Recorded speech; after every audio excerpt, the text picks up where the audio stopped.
और उसके बाद सुजानपुर में क्या हुआ, क्या प्रयास हुए, उसकी चर्चा करने की जरूरत नहीं है, सब लोग जानते हैं। मेरा सपना रहा, मुझे याद है वो दौर कि जब 2012 में आप सब लोगों के आशीर्वाद से मुझे इंडिपेंडेंट एमएलए बनने का मौका मिला। सरकार कांग्रेस की थी, राजा वीरभद्र जी से मैं मिला और 1.5 साल बाद उन्होंने कहा, 1.25 साल बाद, कि आपको पार्लियामेंट चुनाव लड़ना पड़ेगा। मैंने कहा जो आपका आदेश माना जाएगा, परंतु मेरी भी एक शर्त है। कहते आप बताओ। मैंने कहा जिस मकसद को लेकर मैं चुना गया था वो मकसद पूरा होना चाहिए। कहते बताओ। मैंने कहा मेरे सुजानपुर के काम होना चाहिए, जो मैं बोलूं वो आपने करना है। और उसके बाद सुजानपुर में क्या नहीं हुआ। मैंने 25 डिमांडें महादेव बैठा है, कई बार रास्ते में मिल जाना, मेरे को कोई डिमांड है तो बताओ। कहते सब्जी मंडी ले लो। मैं कहां बनानी? कहते कहीं भी बना दो, कुछ भी दे दो। वो दौर भी लोगों ने देखा। प्रोफेसर प्रेम कुमार धूमल जी का भी दौर देखा। उस समय जब निकलते थे मुख्यमंत्री के तौर पर कितने लोग इकट्ठे होते और कितने काम होते थे, सड़कों के जाल बिछ गए और काम हुए। अरे जब धूमल जी मुख्यमंत्री बने को जिले में कितने काम हुए वो पूरा प्रदेश जानता, पूरा जिला जानता है, पूरा सुजानपुर जानता है। अरे सुखू जी आप भी मुख्यमंत्री बन गए। आप तो मीरपुर के मुख्यमंत्री नहीं, आप तो ज्यादा शिमला के मुख्यमंत्री बने। सारे के सारे एडवाइजर, मंत्री, ओएसडी सारे शिमला से लगा दिए। आप इनको पूछो कि 14 महीने में मीरपुर के कितने चक्कर लगाए, वो भी तो बता दो। कितने आपने काम किए आपके जिले के। सुखू जी को छोड़ दो, वो तो मुख्यमंत्री हैं। बाकी 4 एमएलए से 3 एमएलए क्यों चले गए? मेरे साथ कुछ हो सकता है। इंडिपेंडेंट एमएलए के साथ क्या हुआ? अपने बिस्तरे के नीचे भी जरा झाड़ू मार के देख लो कि कितना अपने नीचे कितना गंद पड़ा हुआ है, उसको भी साफ कर लो। दूसरे को तो कह रहे हैं कि ये बिक गए, ये हो गया, वो हो गया। मैंने कहा सुखू जी आपने अभी तक जितने पैसे नहीं देखे हैं, जितने तो मैं गरीब जरूरतमंद और समाज की सेवा में लगा चुका हूं। रजिस्टर राणा को खरीदने की बात करोगे तुम। बरसातें हुई, हिमाचल में डिजास्टर हुआ।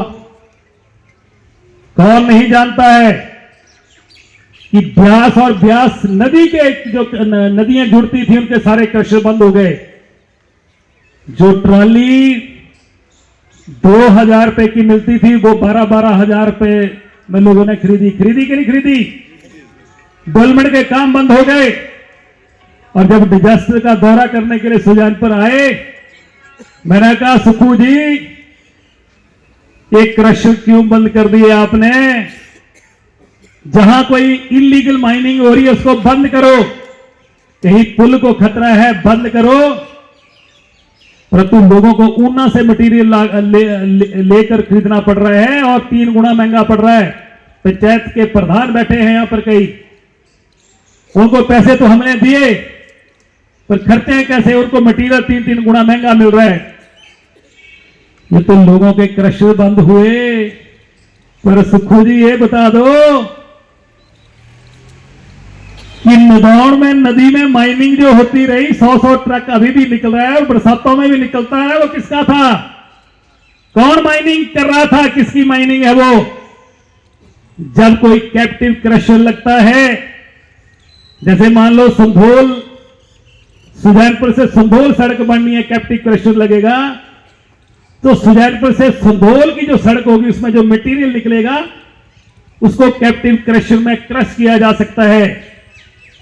परंतु आप अपनी जमीन से माइनिंग करके कांगड़ा में कैप्टिव क्रशर लगा, वहां माल सप्लाई कर रहे हैं, लाखों रुपए रोज का माल सप्लाई कर रहे हैं।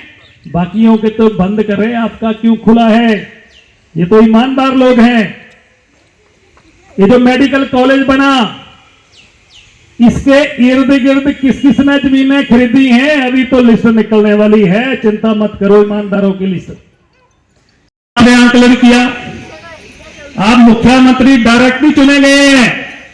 कि हिमाचल प्रदेश के लोगों ने मुख्यमंत्री के नाम वोटें डाली, आप घोषित मुख्यमंत्री नहीं थे। मुख्यमंत्री आपको हमने बनाया, एमएलए जो चुने थे आपने उनको जलील करना शुरू कर दिया। हमारे सुजानपुर के जो काम जाते थे, लोड जाते थे, डस्टबिन में डाल दिए जाते थे, और जो मेरे सामने अप्रूव होते थे वो बाद में टेलीफोन हो जाता है, करने नहीं है। भाई लोगों ने मुझे चुना है, अब लोगों के काम करने हैं। मैंने कहा बधाई की मेरे लिए इंपॉर्टेंट नहीं है, मैं इसको छोड़ता हूं, पर मेरे लिए सुजानपुर की जनता का काम मेरे लिए ज्यादा महत्वपूर्ण है। जो व्यक्ति बाढ़ पंच बन जाता है उसको बोल के देखो कि रिजाइन कर दो, करता है कोई? इसलिए हमने सुप्रीम ये कि जो आपके साथी हैं, मित्र हैं, जिनको आपने कैबिनेट रैंक दे दिए हैं, 1-1.25 साल पहले तो उनको मारुति में पेट्रोल डालने के पैसे नहीं होते थे। आज 5-5 मंजिले भवन कहां से बन रहे हैं? कौन सा कुबेर का खजाना दबा के रखा था जो आज निकल गया एकदम? पूरा प्रदेश जानता है, और भी बहुत सारी परतें मैं जिस दिन मैं खोलने पे आऊंगा तो बहुत खूब खुलेंगी। दूसरे को बेईमान कहते हो, बेईमानी तो खुद करते हो आप लोग। कोई हिमाचल प्रदेश में एक भी आदमी ऐसा नहीं है जो रजिंदर राणा पे उंगली उठा के कह दो कि इसने कभी चाय भी पी हो। मैं अपनी कंस्टिट्यूंसी में भी जाता हूं तो मैं कहता हूं चाय नहीं पीता हूं। आप समझ गए, मैंने राजा वीरभद्र से कहा एक बार